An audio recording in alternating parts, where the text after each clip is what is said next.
client had a really good question. They asked about the plastic radiators that are in the vehicles today. This radiator is out of a Toyota Camry. And one of the things about this radiator is that it's almost 18 years old. Now, this 18-year-old radiator shows a lot of cracking all over the top tank. And we go all the way down here to where the upper radiator hose connects, and there's a lot of discoloration around the bib fitting where the hose will connect. Now, if I go all the way down to the bottom, you see that the color of the plastic is completely different. And the plastic itself still has flexibility to it. It's not rigid. I'll go back up to the upper one. Take a look. You see it's flexible. But what's happening is it's showing signs of stress. And if you can see that, as I'm flexing it, it's actually breaking apart. And it's not that I'm just putting more force on it.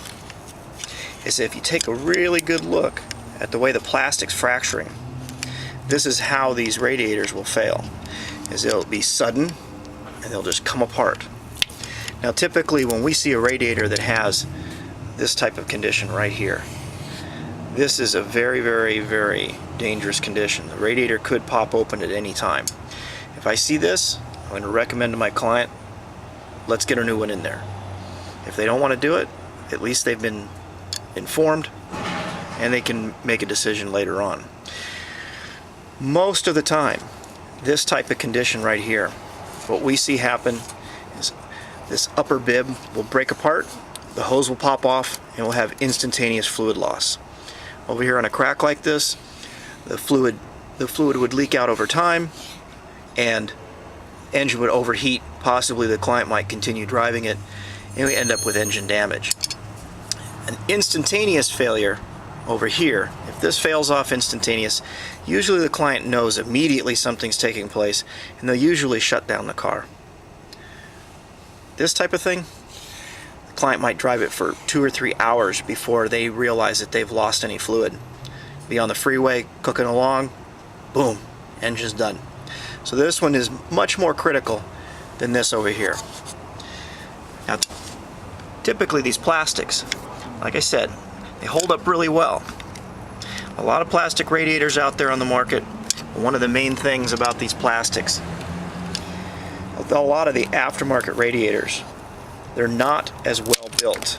And you can see how this is just breaking apart. It's just all fracturing.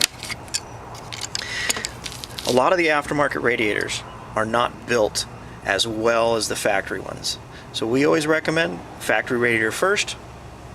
If they want to go aftermarket, we're happy to put one in, but we always explain to them the features and benefits of why we would want to put in a better quality radiator.